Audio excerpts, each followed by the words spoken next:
Jamais aux États-Unis, une campagne électorale n'aura été aussi courte. D'habitude, les candidats à la Maison-Blanche ont à peu près 2 ans pour convaincre. Mais le désistement de Joe Biden a tout réinitialisé.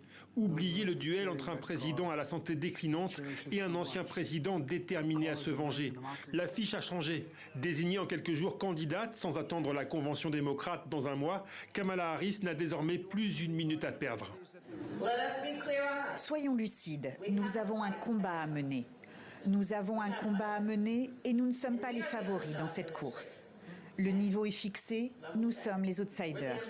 Mais il s'agit d'une campagne populaire et nous avons le vent en poupe. Une levée de fonds sans précédent, 120 millions de dollars récoltés en moins d'une semaine, une pluie de soutien, sénateurs, gouverneurs, le couple Obama. Après plusieurs semaines de querelles internes autour du maintien de la candidature de Joe Biden, l'unité retrouvée des démocrates remodèle une course jusque-là dominée par Donald Trump. Il y a 2 semaines, porté en triomphe par la convention républicaine, présenté comme un miraculé après avoir échappé à une tentative d'assassinat, le candidat républicain apparaissait plus fort que jamais. Désormais, le prétendant à la Maison-Blanche le plus âgé de l'histoire américaine, 78 ans, c'est lui. Son adversaire n'en a que 59. Pour lui faire face, Donald Trump ne retient aucun coup.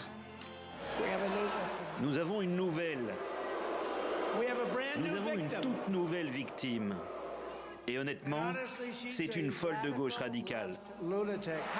Une présidence de Kamala Harris signifie 4 années supplémentaires d'extrémisme, de faiblesse, d'échec, de chaos et probablement de 3e guerre mondiale, je le crois vraiment. En une semaine, Donald Trump a vu son avance dans les sondages fondre de moitié. Les démocrates sont aux anges, gonflés à bloc par ce regain d'énergie sur le terrain. Mais la route reste longue, prévient Barack Obama.